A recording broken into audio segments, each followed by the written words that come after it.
부탁드리겠습니다. 자, 어제 있었던 우리가 그 득표를 분석을 해보면요. 결국 이제 저희는 그런 결론을 내릴 수 있을 것 같아요. 어제 결론을 보면서 이재명과 안철수의 패배다.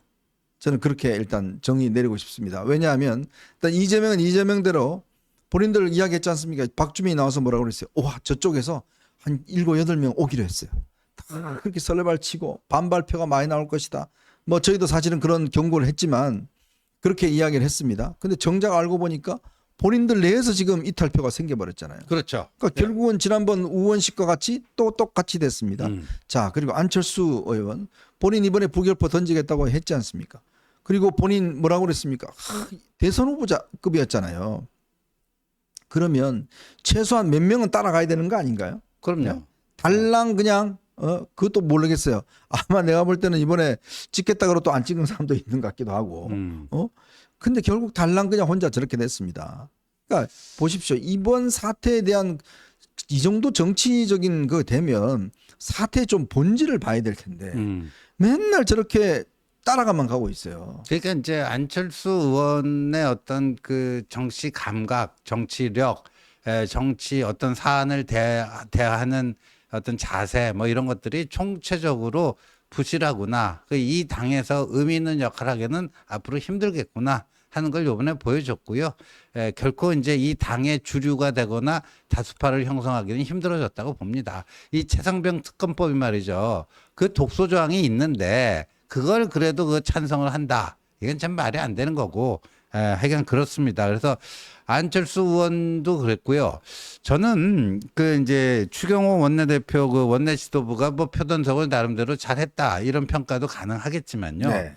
저는 오히려 그 표단속을 해준 게 누구냐면은요. 이재명과 조국이라고 생각합니다. 네네. 왜냐하면 지난 토요일에 장외 집회를 하면서 네. 윤석열 대통령 탄핵하자. 그때 그 최상병 특검법 이제 28일에 본회의에서 재표결할 것이다. 통과시키겠다. 근데 보통 우리가 원외 장외 투쟁을 한다는 거는 원내에서 하다 안 되니까 이제 직접 거리에 나가서 호소하자 해가지고 과거에는 이제 국회 내에 소수파들이 하던 수법 그렇죠. 아닙니까? 네. 지금 압도적 의석을 갖고 있는데 그리고 경우에 따라서는 이걸 잘 통과시킬 수 있는 이변이 일어난다면 통과될 수 있는 가능성도 있는데 굳이 지난 토요일 날 대규모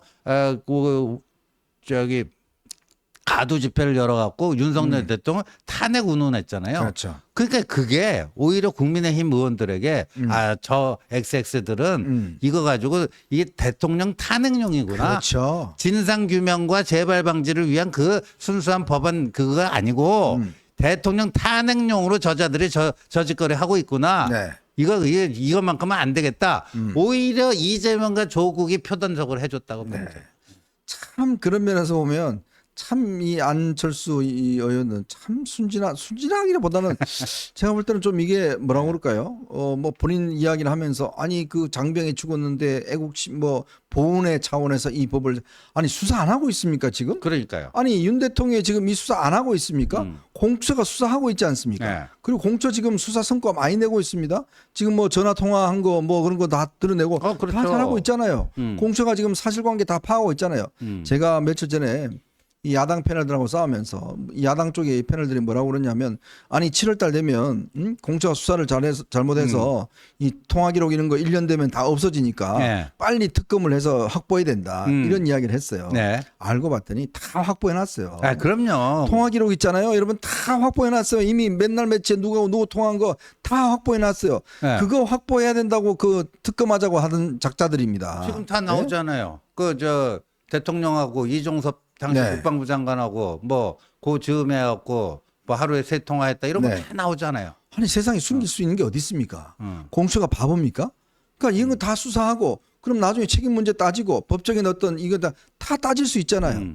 근데 왜 특검을 해야 되는지 그 이유를 정말 몰라서 하는 이야기인가요? 그러니까요. 그러니까 마치 이게 지금 저는 참 이 국민 야당도 여당도 문제인 게 지금 보시면 국민들이 일반 국민 느낌은 아, 이 사람들 수사를 안 하려고 하니까 특검을 해야 된다. 이렇게 인식하고 있는 거예요. 글쎄요. 공수처가 지금 수사하고 있다는 사실 자체를 잘 모르시고 그렇죠. 또 잘 인식을 못하는 분이 너무 많아요. 설명을 드리면 아, 그래요? 라고 이야기하는 분들이 꽤 있습니다. 네. 지금 공수처가 이 사건에 대해서 전면적으로 수사를 벌이고 있습니다. 지금 뭐 대지신문도 하려고 그러고 지금 장관 뭐 사령관 다 출두하고 있고 다 증거들 확보하고 있습니다.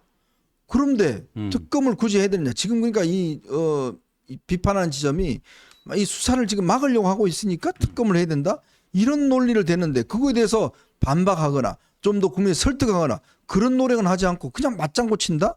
이게 지금 여당 의원이 아니면 지금 그냥 뭐 일반 시민이에요. 그러니까요. 예. 그렇게 이게 안철수 의원의 이제 총체적 부실이 이제 드러난 거고 저는 어제 이재명이 밤잠 제대로 못 잤을 거라고. 아유, 그렇죠. 이게 추미애 그 떨어졌을 때 정도는 아니겠지만 어제 상당히 이 뚜껑 열렸을 겁니다. 예, 뚜껑 열렸어요. 야, 보니까 이 또 무기명 투표라니까 우리 내부에 그러니까요. 5명 그 국민의힘에서 찬성표 찍겠다고 커밍아웃한 5명은 저는 뭐 예외 없이 찬성표 찍었다고 보는데 그렇다면은 저기 범야권 이탈자가 최소 5명이에요. 그렇죠. 그때 무효표 4표까지 하면은 뭐 거의 뭐 9, 10표까지도 될 수 있는 거고. 그다음에 국민의힘 내에서 그 커밍아웃한 5명 말고도 또 이탈표가 있을 수 있잖아요. 네. 그러니까 5 플러스 알파거든요. 네. 그래서 그 저 범야권 내에서 특히 민주당 내에서 이재명도 엿 먹어봐라. 그리고 이제 이재명에 대한 반감 때문에 이렇게 그 반란표를 던진 사람도 있을 거고. 그러니까 네. 그걸 이제 이재명이 모를 리가 없잖아요. 맞아요. 자, 이게 참 그렇습니다. 이게 우리가 어제 특검법 이걸 보면서 참 여러 가지 생각하고 우리가 예측한 거 좀 빗나가긴 했지만 그래도 이 야당 내에서도 이런 부분에 대한 반발하는 의원이 있구나라는 느낌들 또 이거를 접하는 이 소위 여당 내에 소위 대선 주자라고 하는 사람들의 인식의 수준 이게 너무 진짜 좀 뭐라고 할까 이게 단말마적이다 그럴까요? 뭐 그렇죠. 1차원적이라고 그럴까요? 그러니까 도대체 생각을 좀 이게 잘 못하고 있는 건지 모르겠습니다. 그냥 여론이 확 그러면 그냥 쭉 쫓아가고 아니 의사 증언도 뭐 처음에 본인이 저 뭐 목소리 내는 게 아니라 나중에 막 본인 불리하니까 막 반대쪽으로 가고 그러고 본인 주장하지 말고 좀 같은 의원들끼리라도 뭔가 이게 공감대를 만들어서 뭘 하려고 하는 게 아니라 그냥 가만히 딱 본인 한마디 떡 던지고 그러니까 이게 안 바뀌어요. 사람 참 안 바뀐다는 게 제가 안철수 의원 좀 오래 봤지만 참 안 바뀌어요. 참 안타깝습니다. 솔직히 이야기해서. 그 정도 정치력이 되고 이렇게 하면 나름대로 정치적인 역량과 그래도 주변에 따르는 사람들 뭔가 좀 있고 뭔가 정치적인 좀 파워가 있어야 되는데 전혀 그게 없다 보니까 오늘 좀 전에 우리가 윤상현 의원도 이야기했습니다만은 참 이런 분들이 여당의 리더가 되겠다고 하는 것 자체가 참 안타깝다. 그러니까 자꾸 이제 우리 지지자분들께서 자꾸 한동훈 위원장의 지금 다시 등판을 원하는 목소리가 더 높아지는 거 아닌가 그런 생각이 듭니다. 그렇죠. 결과적으로 그렇게 흘러가고 있습니다. 네.